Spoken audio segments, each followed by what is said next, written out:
नमस्कार दोस्तों। क्या हो अगर आप सुबह उठकर देखें $1 100 के बराबर हो गया? क्या होगा? क्या पेट्रोल की कीमतें बढ़ेंगी या फिर कंप्यूटर और मोबाइल के दाम बढ़ेंगे या फिर देश की इकोनॉमी में कोई बड़ा चेंज देखने को मिल सकता है?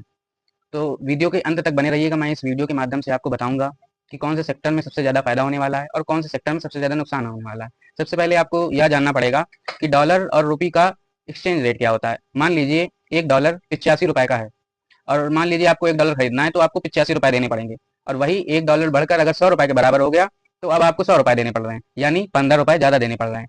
यानी पैसे की वैल्यू गिर गई। तो पैसे की वैल्यू गिर गई तो अब आपको ज़्यादा मनी पे करना पड़ रहा है। तो दोस्तों यही होता है डॉलर रेट एक्सचेंज। अब दूसरी तो क्या दोस्तों, अगर रुपये गिरता है तो पेट्रोल में भी कुछ चेंजेस देखने को मिलते हैं। तो जी दोस्तों, इसमें चेंजेस देखने को मिलते हैं। दोस्तों, इंडिया का क्रूड ऑयल बाहर से इंपोर्ट होके आता है लगभग 80%।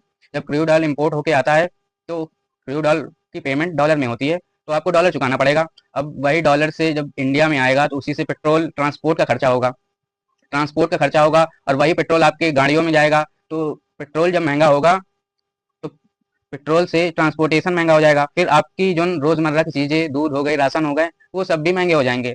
ये दोस्तों इन डायरेक्टली महंगे होंगे। अब बात आती है, मान लीजिए आपके दोस्त, फ्रेंड या कुछ रिलेटिव्स फॉरेन में पढ़ाई कर रहे हैं और मान लीजिए उनकी फीस $20,000 है। अगर $1 की कीमत $85 के बराबर है तो उनको लगभग 17 लाख रुपए जमा करने पड़ेंगे। यही बढ़ के अगर $100 की हो गई तो अब उनको $20 लाख देने पड़ेंगे, यानी सीधा $3 लाख का बढ़ावा देखने को मिल सकता है उनकी। तो दोस्तों, इस तरह इनडायरेक्टली विदेशों में जो पढ़ रहे हैं उनको भी इसका असर देखने को मिल सकता है। अब बात आती है कि क्या दोस्तों, जो हम लोग मोबाइल यूज़ करते हैं, लैपटॉप यूज़ करते हैं, उसके काफ़ी सारे पार्ट विदेशों से इंपोर्ट होके आते हैं। जब विदेशों से इंपोर्ट होता है तो उसको उसके लिए भारत को डॉलर खर्च करना पड़ता है। तो उसमें भी आपको काफ़ी पैसा देना पड़ेगा। जब पैसा ज़्यादा देना पड़ेगा तो उसमें उसके रेट बढ़ जाएंगे, जिससे आपकी मोबाइल खरीदने में ज़्यादा पैसे देने में, लैपटॉप महंगे हो जाएंगे, मोबाइल महंगे हो जाएंगे और भी काफ़ी सारी इलेक्ट्रॉनिक की चीज़ें महंगी हो जाएंगी। दोस्तों, अब बात आती है कि रुपए की वैल्यू अगर गिर जाती है तो सबसे ज़्यादा फायदा किस सेक्टर को पहुंचेगा। दोस्तों, फायदा एक्सपोर्टेशन को पहुंचता है और आईटीआई कंपनी को पहुंचता है। मान लीजिए इंडिया का कोई व्यापारी अगर बाहर इंपोर्ट कर रहा है तो अब उसको थोड़ा सस्ता पड़ेगा। बाहर से इंपोर्ट करेगा तो उसकी ज़्यादा बिक्री होगी, क्योंकि अब रुपए की वैल्यू गिर चुकी है तो वहाँ पे सस्ते रेट में प्रोडक्ट बिकेगा।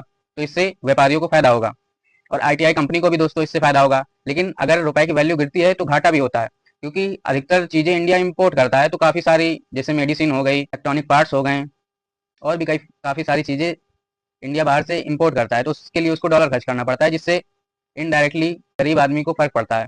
दोस्तों, स्टॉक मार्केट में भी काफ़ी बड़ा फर्क देखने को मिलता है, क्योंकि जब ऐसी गिरावट आती है तो फॉरेन इन्वेस्टर रुपये को बेच के डॉलर खरीदना शुरू करते हैं, जिससे रुपए की वैल्यू गिरती चली जाती है। अब रुपए बेच रहे हैं तो डॉलर स्ट्रांग होता जा रहा है और रुपए गिरता चला जा रहा है। इससे भारी मंदी देखने को मिल सकती है दोस्तों, इस वीडियो में मैंने आपको बताया कि अगर $1 100 के बराबर हो जाता है तो देश में क्या क्या चेंजेस देखने को मिल सकते हैं। और अगर मान लीजिए आपका क्या अंदाजा है कि अगर 1-2 साल में अगर ये $100 क्रॉस कर गया तो इंडिया में कैसी कंडीशनें पैदा हो सकती हैं। और अगर आपको ये वीडियो अच्छी लगी हो तो लाइक, शेयर, सब्सक्राइब और कमेंट करना ना